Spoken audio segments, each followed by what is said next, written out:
retrieve a file that I accidentally deleted, and it's there.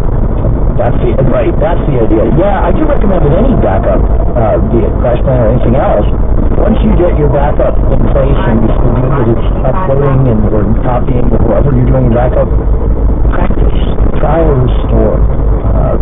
Not only to confirm that it does it. I mean, I can tell you CrashPlan does it. John just told you CrashPlan does it. They're reliable. They know what they're doing there. But the real question is, do you know how to do it? Because when you need your data, it's probably crunch time. And you don't want to have to be reading through, how do I restore my data? What button do I click? It's pretty easy with CrashPlan, but it's worth, when you're in panic situation, it's nice to have been through the process so it's not new to you. Not that it's difficult, but it is nice for it to be something familiar when you're in panic mode. That's my feeling. Well, actually, I remember, and then we can move on here. Yeah, I remember. Like, aren't you going to do it? I didn't realize, I was completely ignorant that, even Marco Arment, creator of Instapaper, he revealed that he didn't design Instapaper. He programmed it. He had to bring in a design house to come up with design elements and build the icons, build the look of it. He didn't lay it all out that way.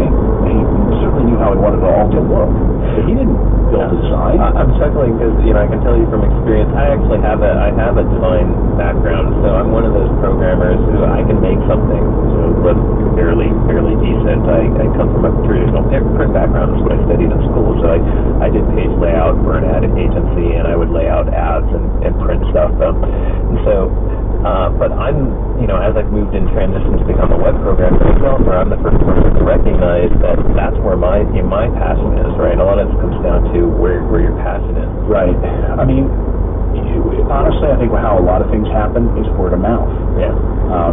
You find out, when I was young, I was obsessed with television and working in the broadcast business, and, the things I would hear from people. In fact, David Letterman had once given me advice, and basically said, you don't have to blaze the trail.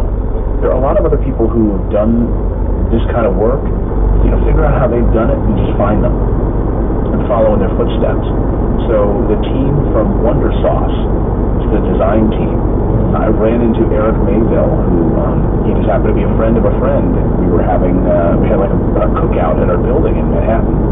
Turns out he built Engadget's website and did all sorts of great design work and showed me some of the stuff. And he had said, hey, he was a fan of mine. He recognized, knew me from the tech world, and he was a fan of my wife's from CNET and was very familiar with